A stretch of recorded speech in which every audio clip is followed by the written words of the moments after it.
How I Met My Monster. Written by Amanda Noll and illustrated by Howard McWilliam. One night when I reached under the bed for my truck, I found this note instead. Monsters, meet here for final test. Z.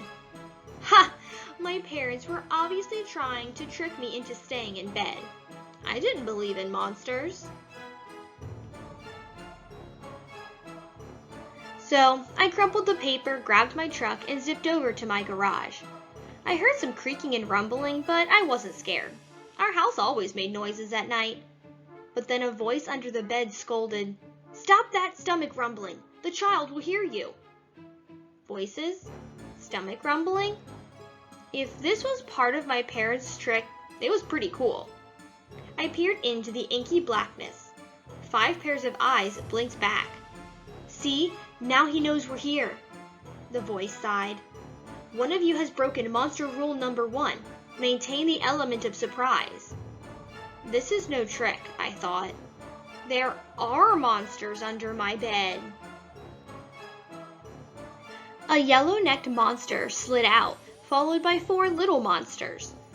"Rule number 2, the yellow one instructed. Never block the bed. All of you, scoot over."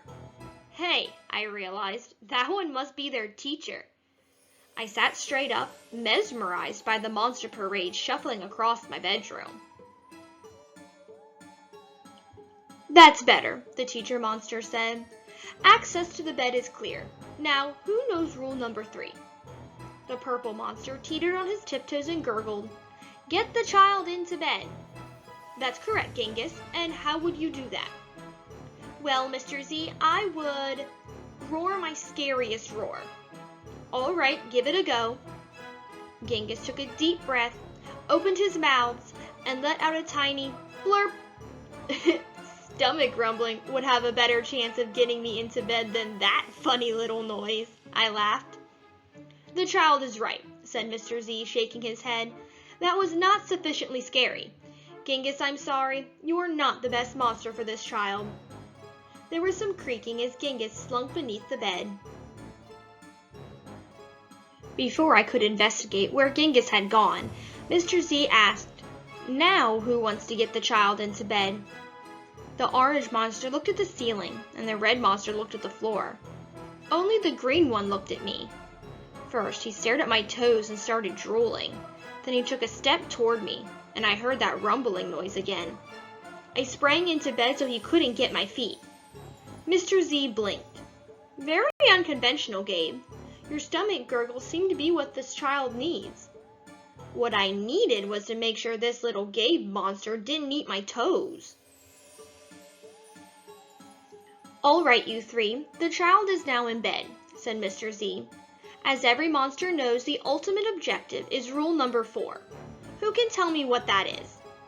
The orange monster bounced and squeaked, "Keep the child in bed until it falls asleep."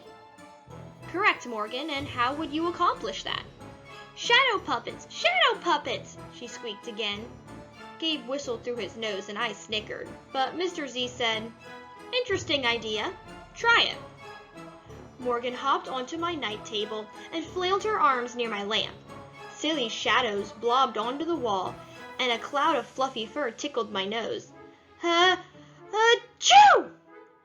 "Morgan, stop at once," Mr. Z ordered. "You're supposed to scare him, not make him sneeze." "I'm sorry, but you're not a match either." Morgan's arms flopped to her sides, and she scuttled under my bed. There was some more creaking, and Morgan was gone.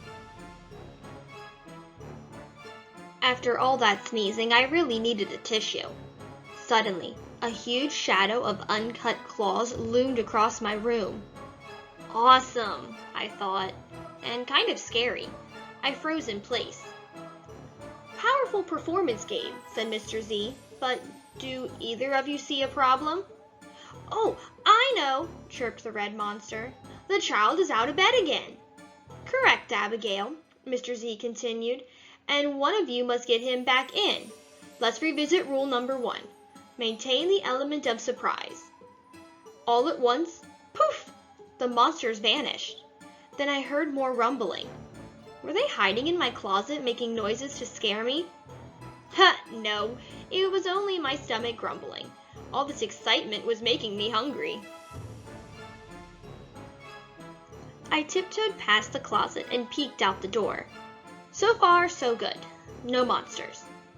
Then I stepped over the squeaky stair and sneaked down to the kitchen. As I reached into the pantry, I heard some chattering behind me. I sure hoped it wasn't that toe-loving Gabe. I yanked open the fridge. Ha! It wasn't Gabe. It was just the red monster shivering on the shelf. Found you, I laughed. Nice try, Abigail, said Mr. Z, but this isn't working. You're not the right monster for this child. But Mr. Z, she whined, it's not my fault he's not scared of me. I'm sorry, Abigail, let's go. Abigail clomped behind Mr. Z. When I heard the creaking, I knew she was gone. I grabbed some crackers and headed upstairs, wondering if Gabe was gone too.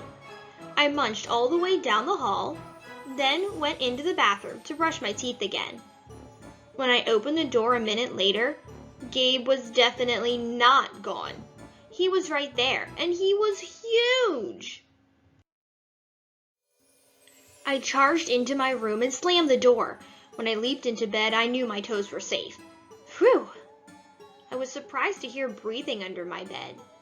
Ragged breathing, and stomach rumbling. Hey, kid, Gabe growled. Good to see ya. I pulled my covers up tight. Now, if you don't mind, I'd like to start the evening with an ominous puddle of drool. I peeked over the edge of the bed. Green ooze spread soundlessly from underneath. Then the bed quivered as Gabe unfurled his spiked tail. Well, this looks quite promising, Mr. Z noted. When I heard some more creaking, I knew Mr. Z was gone. I was alone, with Gabe.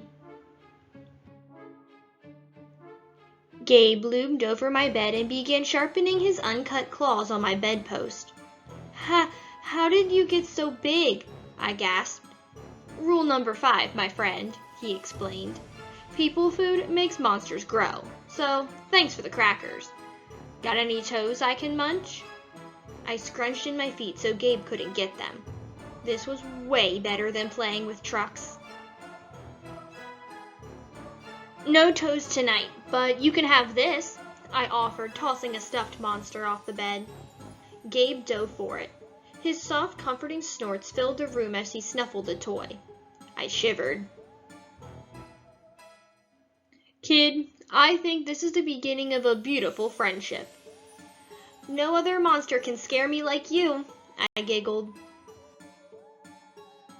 Gabe was the monster for me. His snorts and ooze were perfect. I yawned, and then shivered again. I was asleep in no time.